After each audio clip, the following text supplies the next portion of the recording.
주시는 하나님의 말씀 마태복음 1장 18절에서 25절의 말씀입니다. 마태복음 1장 18절에서 25절 말씀 교독으로 봉독하겠습니다. 예수 그리스도의 나심은 이러하니라. 그의 어머니 마리아가 요셉과 약혼하고 동거하기 전에 성령으로 잉태된 것이 나타났더니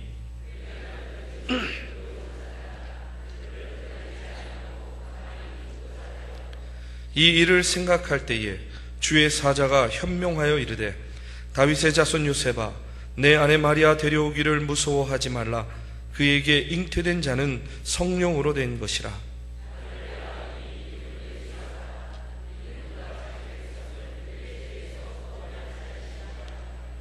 이 모든 일이 된 것은 주께서 선지자로 하신 말씀을 이루려 하심이니 이르시되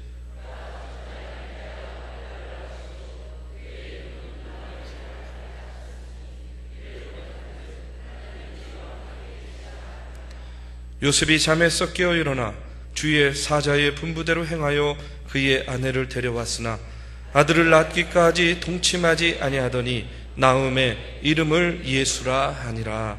아멘. 이 시간 메시아 찬양대에 찬양이 있겠습니다.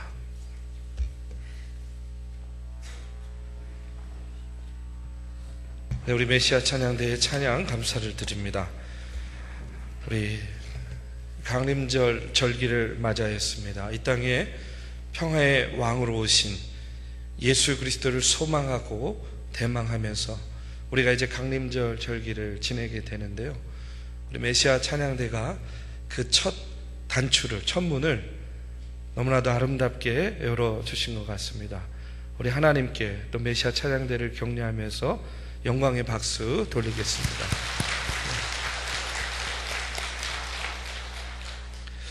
이런 이야기가 있습니다. 한 심술쟁이 아이가 있었는데요. 성탄절에 예수님께 선물을 받고 싶었습니다. 매해 성탄절이 되면 다른 친구들은 나는 이런 선물 받았다, 저런 선물 받았다 자랑하는데 자기는요 선물을 한 번도 받은 적이 없는 거예요. 그래서 예수님한테 선물을 받고 싶은 마음에 편지를 쓰기로 작정을 했습니다. 여러분, 아이의 마음으로 들으셔야 됩니다. 이제 편지를 쓰는 거예요. 이 아이가 뭐라고 쓰냐면, 예수님, 전 알고 보면 착한 아이예요. 거짓말도 잘 안 하고 친구들을 좀 때리기는 하지만 한 번도 죽여본 적은 없어요. 이렇게 써놓고 보니까 양심에 가책이 돼가지고 이건 좀 안 되겠다 싶어가지고 편지지를 북북 찢은 거예요. 다시 써야 되겠다. 그래서 다시 이제 편지지에다 또 씁니다. 예수님, 사실대로 고백하자면 전 착한 일을 한 번도 해본 적이 없어요. 그러나 이번에 선물을 주시면 제가 착하게 살아갈게요. 이렇게 썼어요. 근데 또 써놓고 보니까 착하게 살 자신이 없는 거예요. 이것도 안 되겠다. 또 종이를 북북 찢습니다. 아이가 생각하다 못해서 이제 크리스마스 전날 밤이 되었는데 자신의 그 마을에 있는 작은 성당에 가가지고요 성모 마리아상 하나를 훔쳐왔습니다. 그리고서는 편지를 쓰는 거예요. 예수, 잘 들어라. 네 어머니를 인질로 잡고 있다. 좋은 말 할 때 선물을 보내라. 이렇게 썼대요. 성탄절에 얼마나 선물을 받고 싶었으면 이 아이가 그랬을까. 여러분, 이제 우리가 성탄의 절기를 맞았습니다. 오늘부터 이제 성탄절까지 4주간을 우리가 강림절이다 이렇게 보내게 되는데, 여러분, 이 강림절은 경건한 마음으로 우리가 아기 예수의 오심을 고대하는 그런 절기입니다. 이 강림절이 시작되면요 거리에도 이 크리스마스 장식들이 하나 둘 세워지기 시작합니다. 또 선물도 오고 가고 그 다음에 카드도 주고 받습니다. 여러분, 그런데 여러분, 이 강림절이 시작되면 이 교회에서도 우리가 크리스마스 트리를 장식하죠. 여러분, 지금 보시면 아시겠지만 우리 교회도 복도에도 그렇고 지금 이 본당에도 그렇고 얼마나 아름다운 트리가 장식되어 있습니까? 그렇죠? 예, 이거 우리 스태프들이 한 주간 동안 이거 장식하느라고 굉장히 수고 많이 했습니다. 나중에 보시면 좀 수고했다 이렇게 또 격려도 좀 해주시면 좋을 것 같아요. 교회뿐만 아니라 거리에도요, 이제 강림절 절기를 아마 세상 사람들은 모를 거예요. 그럼에도 불구하고 이제 크리스마스 트리를 아름답게 장식을 합니다. 여러분, 그래서 강림절 기간을 데코레이션 시즌이다 이렇게도 이야기합니다. 다시 말해서 장식의 절기라고도 이야기를 합니다. 그런데 여러분, 우리가 이와 같은 트리를 보면서 우리의 마음 가운데 먼저 생각할 것이 있어요. 그것은 뭐냐면, 첫 번째로 아름답게 아무리 빛나는 그런 장식물이라고 할지라도 여러분, 어디까지나 일시적이라는 거예요. 다시 말해서 길어봤자 여러분 한두 달 정도 지나면 이제 어떻게 됩니까? 나무도 저 금속 조각도 갖가지 장신구들도 전구들도 이제는 다 해체될 수밖에 없는 것들입니다. 두 번째로 아무리 훌륭한 장식을 만든다고 해도 이것은요, 어디까지나 외적인 장식일 뿐입니다. 여러분, 다시 말해서 이 성탄절의 장식이 보이지 않는 우리의 마음까지 장식하는 것은 아니다 하는 그런 이야기예요.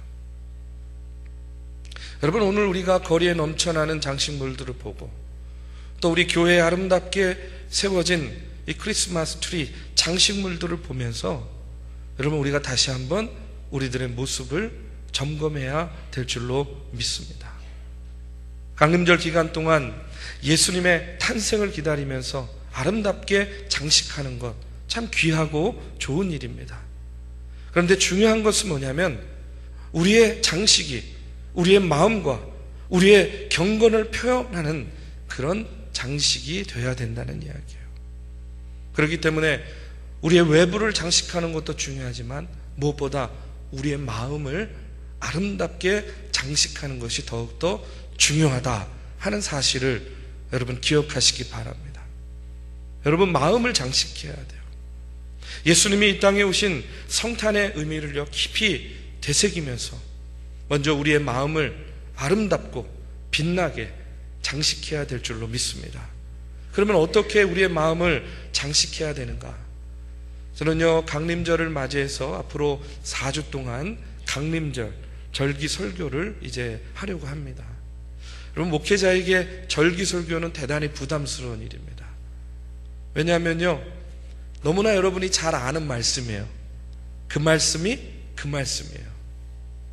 그런데 중요한 것은요, 잘 아는 말씀이지만 이번 강림절을 맞이해서요, 저는요, 선포되어지는 말씀들이 여러분의 마음을 아름답게 장식하는 그런 귀하고 복된 말씀이 되길 간절히 바랍니다. 절기 설교가 조금 딱딱할 수도 있겠지만, 그러나 그 말씀 그 구절 속에서 주어지는 성령의 감동과 은혜가 또 이 시간에 넘쳐나기를 주님의 이름으로 축원합니다. 여러분, 우리가 신앙생활 하면서 분명히 믿어야 될 것들이 있어요. 이해하는 게 아니라 믿어야 될 것들입니다.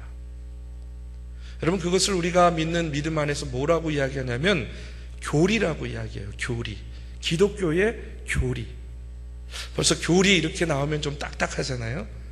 중요한 것은 그럼에도 불구하고 우리가 이것만큼은, 우리가 크리스찬이라고 한다면 이것만큼은 우리가 분명하게 믿어야 되는 것들이 있어요. 그 첫 번째가 뭐냐면, 성경은 하나님의 감동으로 쓰여진 것이다. 믿으십니까? 그렇기 때문에 성경은 어제나 오늘이나 동일하게 역사하시는 살아계신 하나님의 말씀이다 하는 사실을 우리가 분명히 믿어야 돼요.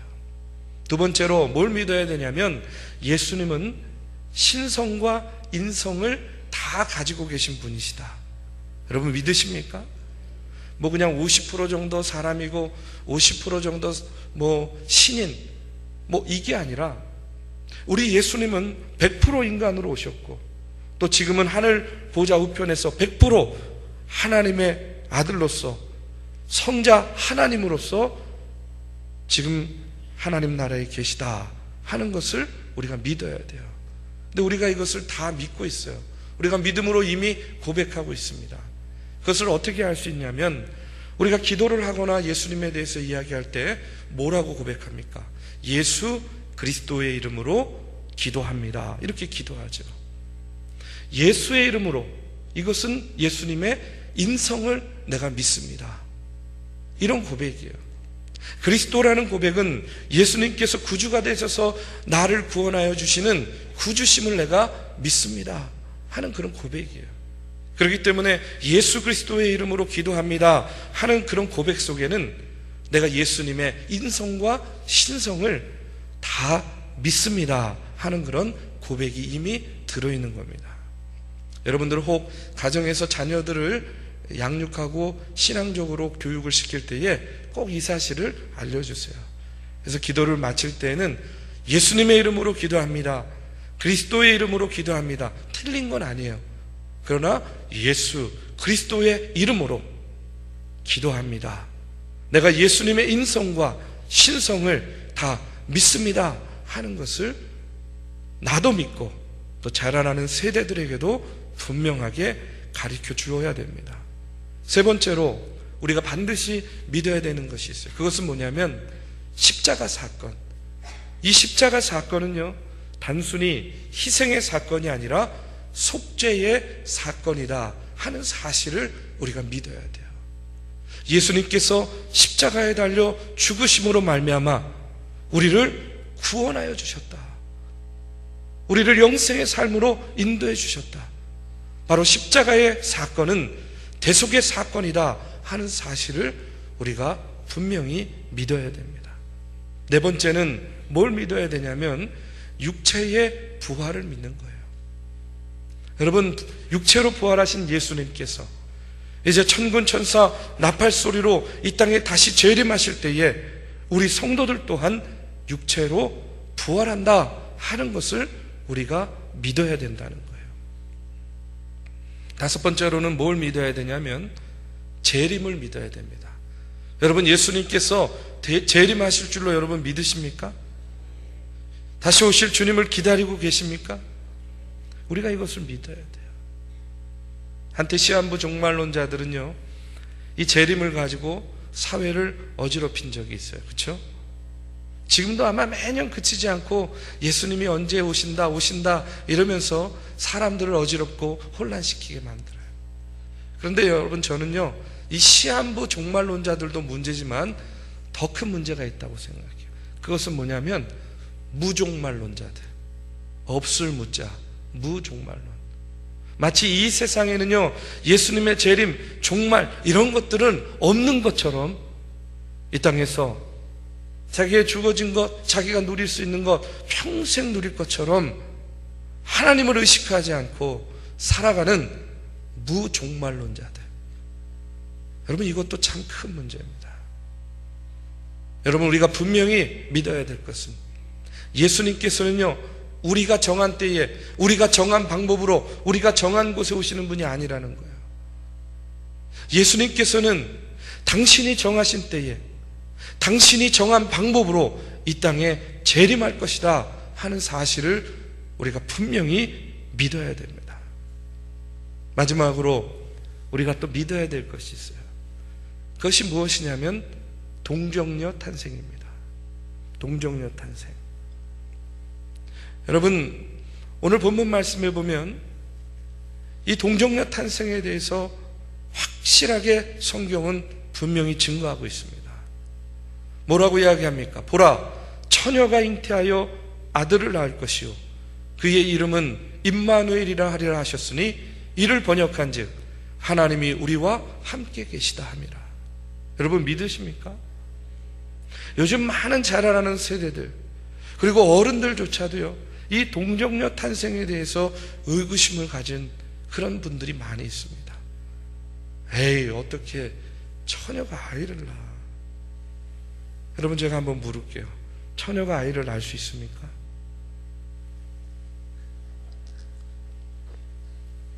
정말로 처녀가 아이를 낳을 수 있습니까? 주변에서 보셨습니까? 여러분, 우리의 상식으로는 도저히 이해할 수 없는 일이에요. 그러다 보니까 이 동정녀 탄생에 대해서 의구심을 갖는 그런 분들이 많이 있습니다. 실제로 여러분, 기독교와 교회가 참 많은 비난에 직면합니다. 세상으로부터. 그런데 이 예수님의 동정녀 탄생만큼 세상으로부터 많은 공격을 받은 교리가 없어요. 이 동정녀 탄생의 교리 때문에 이 기독교가 지난 2000년 동안 너네 기독교는 너무나 비합리적이야, 비현실적이야, 비과학적이야 라는 그런 비난을요 엄청나게 받았습니다. 왜 그렇습니까? 누구든지 동정녀 탄생을 믿으면 예수님이 구주시라는 것을 인정해야 되는 거예요. 그렇죠? 누구든지 동정녀 탄생을 믿으면 예수님이 하나님의 아들이라는 사실을 받아들일 수밖에 없는 거예요. 그러니까 그걸 인정할 수가 없으니까 숱한 공격을 퍼부어댄 거예요.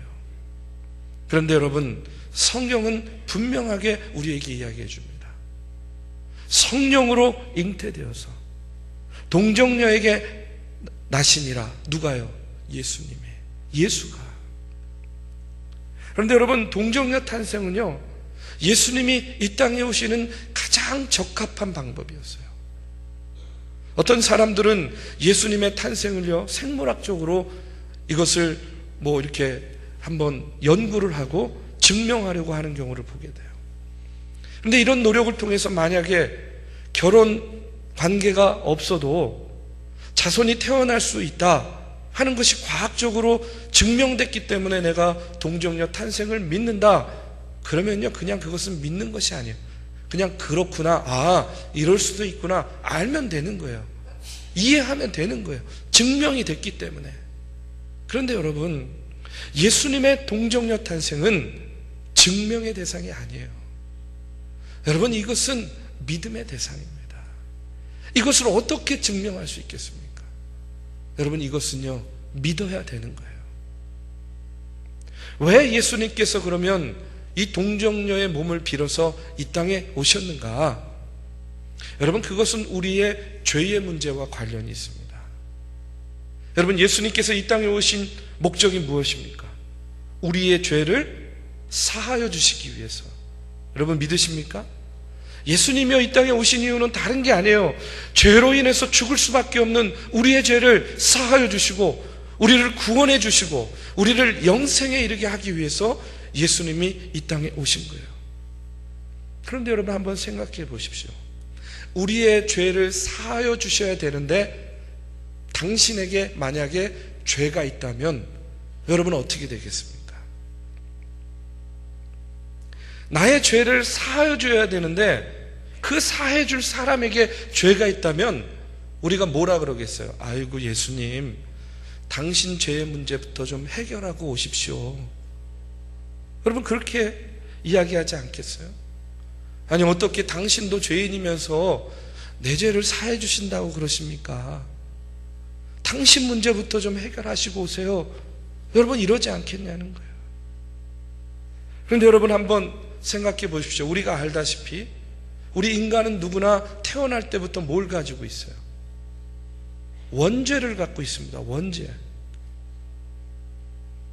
아담과 하와가 범죄한 이후에 인간은 태어날 때 누구나 다 원죄를 갖고 태어나요. 그래서 이 땅에 있는 인간, 소위 말해서 남자와 여자의 결합을 통해서 태어나는 인간에게는 누구에게나 원죄가 있는 거예요. 그렇기 때문에 인간이 다른 사람의 죄의 문제를 해결해 줄 수가 없는 거예요. 왜요? 죄인인 인간이 어떻게 다른 사람의 죄의 문제를 해결해 줄 수 있겠습니까? 그런데 만약에 마리아가 요셉과 동침을 통해서 예수를 낳았다 이러면 예수에게도 뭐가 있는 거예요? 원죄가 있는 거예요. 여러분 이해가 되시죠? 만약에 예수님이 요셉과 마리아의 동침을 통해서 나온 그들의 자녀다 이러면 예수님께도 원죄가 있어요. 그러면 예수님이 우리의 죄의 문제를 해결해 줄 수 있습니까? 없습니까? 없는 거예요. 불가능해지는 거예요. 그런데 여러분, 이 땅에 우리의 죄의 문제를 해결해 주시기 위해서 오신 예수님에게는 죄가 없어야 되는 거예요. 근데 예수님은 어떻게 태어났습니까? 사람과 사람의 결합을 통해서 태어났습니까? 아니에요.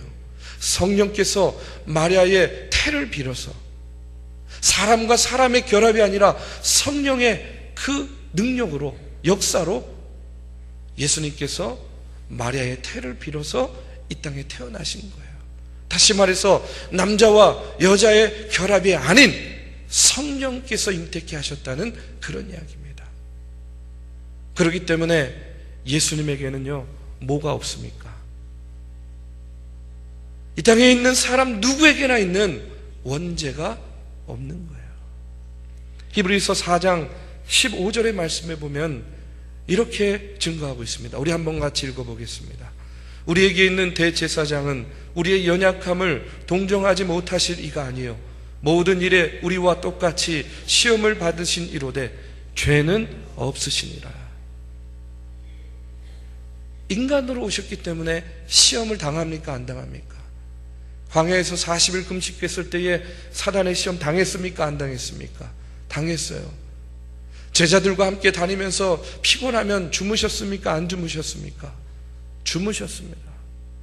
사랑하는 나사로가 죽었을 때에 여러분, 인간의 성정을 가지고 슬픔 가운데 눈물을 흘렸습니까? 안 흘렸습니까? 눈물을 흘렸어요. 인간으로 이 땅에 오신 예수님은요, 우리와 똑같은 사람의 모습으로 사셨어요. 그런데 다른 게 있었습니다. 뭐가 없습니까? 죄가 없는 거예요. 왜 죄가 없습니까? 예수님은 동정녀로부터 태어났기 때문에. 그렇기 때문에 예수님의 피는요, 베드로전서 1장 19절의 말씀에 보면 보배로운 피다, 이렇게 증언을 하고 있는 겁니다. 사랑하는 우리 믿음의 성도 여러분, 우리가 교리적으로 믿어야 될 것이 참 많이 여러 가지가 있지만 이 시간 우리가 다시 한번 분명히 기억하고 분명하게 믿어야 될 것은 바로 예수님은 동정녀를 통해서 이 땅에 오셨다 하는 사실입니다. 이것은 이해의 대상이 아니라 믿음의 대상이라는 거예요. 왜 믿어야 됩니까? 바로 성경에 그렇게 기록되어 있잖아요. 우리가 강림절을 맞아서 우리 믿음의 성도들의 그 마음 가운데, 신앙과 믿음 가운데 우리를 구원해 주시기 위해서 동정녀의 몸을 빌어 이 땅에 오신 예수 그리스도를 다시 한번 믿고 확증하는 그런 저와 여러분이 되기를 주님의 이름으로 축원합니다. 그런데 여러분, 동정녀의 몸을 빌어 탄생하신 예수님의 이름이 뭡니까? 임마누엘. 임마누엘이에요. 여러분, 임마누엘의 뜻이 뭡니까? 하나님이 우리와 함께 하신다. 믿으십니까? 하나님이 우리와 함께 하신다는 거예요. 저는요, 이 말씀을 읽고 묵상할 때마다 늘 마음속에 생각하는 게 있어요. 그건 뭐냐면, 내 인생에 가장 중요하고 내 인생에 가장 강력하고 내 인생에 가장 소중하고 위로가 되는 것이 과연 무엇일까? 여러분, 여러분 인생에 가장 위로가 되고 가장 소중하고 가장 강력하고 위로가 되는 것이 무엇입니까? 여러분이 예수님 믿음으로써 가장 큰 받는 축복 중에 가장 큰 축복이 여러분 무엇이라고 생각하십니까? 물질이 풍요해지는 것? 자녀들이 잘 되는 것? 좋은 사람 만나서 결혼하는 것? 좋은 직장에 들어가는 것? 제가 어제는요, 우리 수험생, 학생들, 우리 청년들 만나서 격려하면서 같이 식사를 했어요. 그 아이들에게 있어서 지금 가장 큰 바람과 축복은 무엇이겠습니까? 내가 원하는 학교에 진학하는 것. 우리 여기 계신 우리 성도님들 건강하게 오래오래 장수하는 것. 이 모든 것들이 다 축복이라고 저는 믿습니다. 그런데 여러분, 생각해 보십시오. 지금 내가 소중하게 여기는 것, 내가 지금 바라고 원하는 그 모든 것들, 분명 축복은 축복인데 시간이 지나면 어떻게 되는 것들이에요? 결국은 없어지고 결국은 잃어버리게 되는 거예요. 그렇다면 그럼에도 불구하고 여전히 남아있는 것, 가장 중요하고 가장 강력하고 가장 위로가 되는 것이 무엇일까? 저는요, 누군가가 내 곁에 있다는 것. 내가 혼자가 아니요, 내 그 삶의 여정 가운데 누군가 내 곁에 있어주는 것. 그런데 그 곁에 있어주는 분이 만약에 하나님이시라고 한다면, 여러분, 그것보다 더 크고 그것보다 더 놀라운 축복이요, 은혜가 어디 있겠냐는 겁니다. 여러분 어떻습니까? 무엇이 가장 큰 축복입니까? 저는요, 우리 하나님께서, 우리 주님께서 우리의 삶 가운데에 함께 하시는 것이야말로 가장 큰 축복이라고 믿습니다. 오늘 성경 말씀에 보면 신약 성경이 시작하는 이 맨 처음에, 이 첫 장에 우리 주님께서는요, 하나님께서는요, 임마누엘의 약속을 우리에게 해주고 계십니다. 보라, 처녀가 잉태하여 아들을 낳을 것이요 그 이름을 임마누엘이라 하리라 하셨으니 이를 번역한즉 하나님이 우리와 함께 계시다 함이라. 그런데 놀라운 사실은 이 마태복음이 끝나는 마지막 장, 그 마지막 장에도 보면 우리 주님께서 임마누엘의 약속을 하고 계세요. 예수님께서 부활하시면서, 승천하시면서 이 세상에 남긴 마지막 말씀이 마태복음 28장 20절에 나옵니다. 우리 한번 같이 읽어보겠습니다. 내가 너희에게 분부한 모든 것을 가르쳐 지키게 하라. 볼지어다 내가 세상 끝날까지 너희와 항상 함께 있으리라 하시니라. 여러분 보십시오.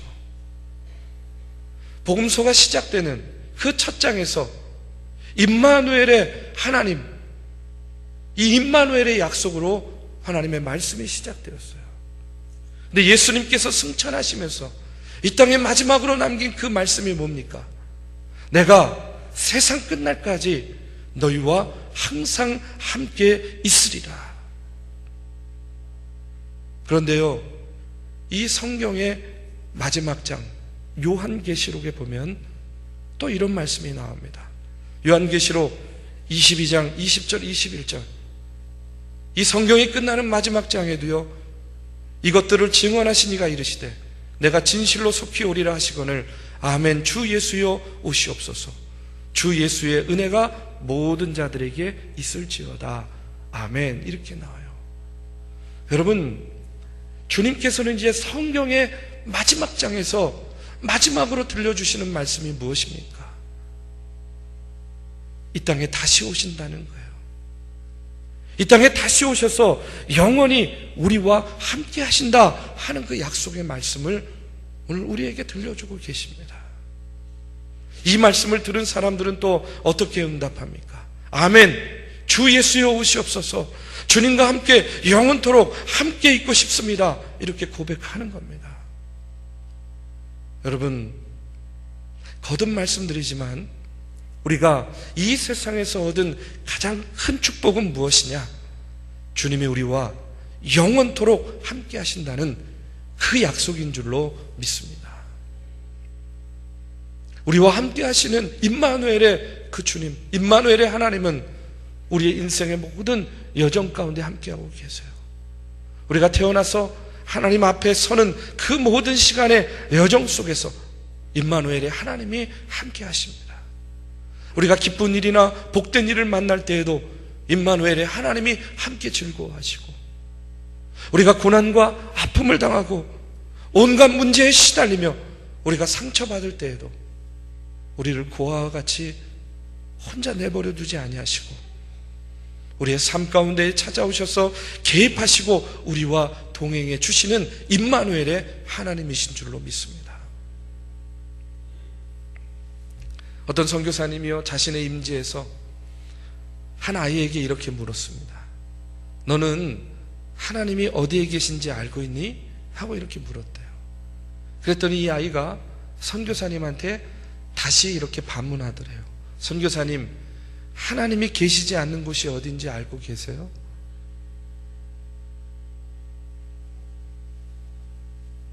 하나님이 어디 계신지 너 알고 있니? 물었더니요, 하나님이 안 계신 곳이 어딘지 알고 계세요? 하고 물었대요. 여러분, 저도 여러분에게 한번 묻고 싶어요. 하나님 안 계신 곳이 어딘지 알고 계세요? 만약에 알고 계시면 저한테 좀 가르쳐 주세요. 제가 죄 지었을 때 좀 숨을 수 있게, 좀 피할 수 있게 하나님이 계시지 않은 곳이 있으면요, 저에게 좀 알려주세요. 여러분, 우리 하나님은요, 낮에나 밤에나 졸지도 아니하시고 주무시지도 아니하시면서 낮에는 해처럼 밤에는 달처럼 저와 여러분의 출입을 지금부터 영원까지 우리와 함께 하시면서 지켜주시는 임마누엘의 하나님이신 줄로 믿습니다. 여러분, 우리가 이 강림절의 절기를 맞이하고 이제 한 해를 마무리하고 새해를 준비하는 이때예요. 오늘 이 말씀을 다시 한번 여러분 마음속에 새기시고, 내가 어디에 있든지, 내가 무엇을 하든지, 내가 세상 가운데 우겨쌈을 당할지라도 늘 나와 함께 하시고 동행하시는 그 임마누엘의 하나님을 바라보시며 승리하는 믿음의 삶을 사는 저와 여러분이 되시기를 주님의 이름으로 축원합니다. 기도하시겠습니다.